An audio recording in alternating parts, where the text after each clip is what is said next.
J. Robert Oppenheimer was a brilliant man, revered for his intellect and feared for his knowledge.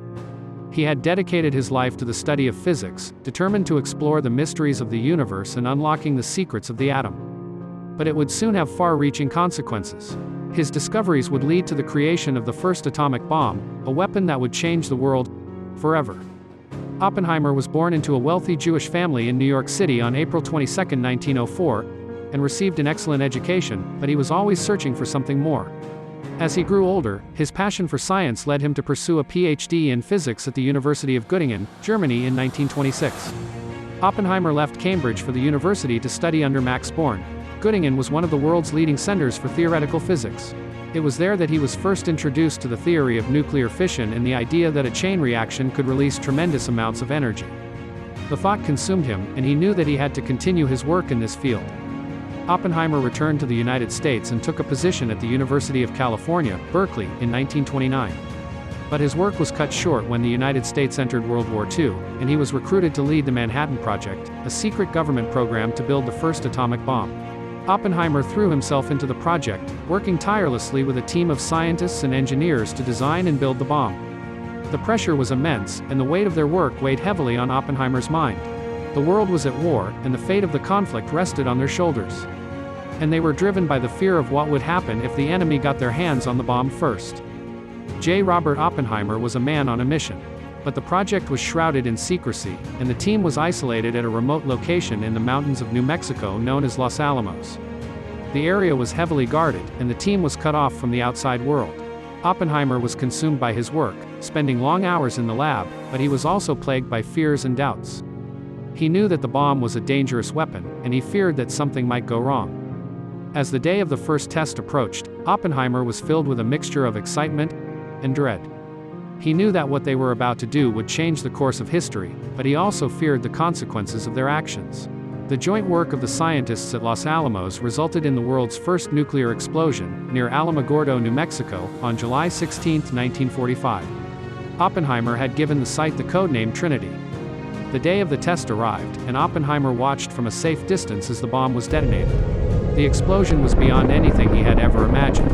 And as he watched the massive cloud rise into the sky, he couldn't help but feel a sense of guilt and foreboding. Oppenheimer later recalled that, while witnessing the explosion, he thought of a verse from the Bhagavad Gita. I remembered the line from the Hindu scripture, the Bhagavad Gita. Vishnu is trying to persuade the prince that he should do his duty, and to impress him takes on his multi-armed form and says, "Now I am become death, the destroyer of worlds." I suppose we all thought that, one way or another. Robert Oppenheimer was a man haunted by his past.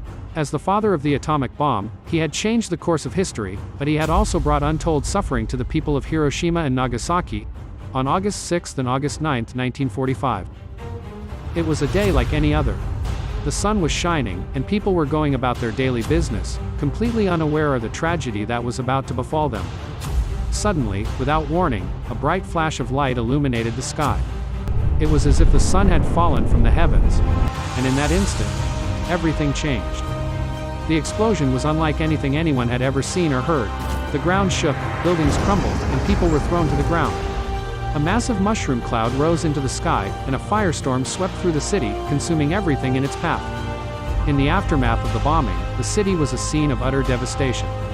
Bodies littered the streets, and survivors wandered aimlessly, searching for loved ones and help. The once beautiful city was now a wasteland, and the horrors of what had happened were only just beginning to be understood.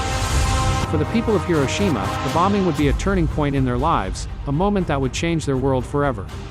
But for the rest of the world, it would be a warning of the dangers of nuclear weapons and the need for peace. And so, as the smoke and ash cleared, and the world struggled to come to terms with what had happened, the memory of Hiroshima remained a haunting reminder of the destructive power of the atom, and the importance of working towards a world free from nuclear weapons.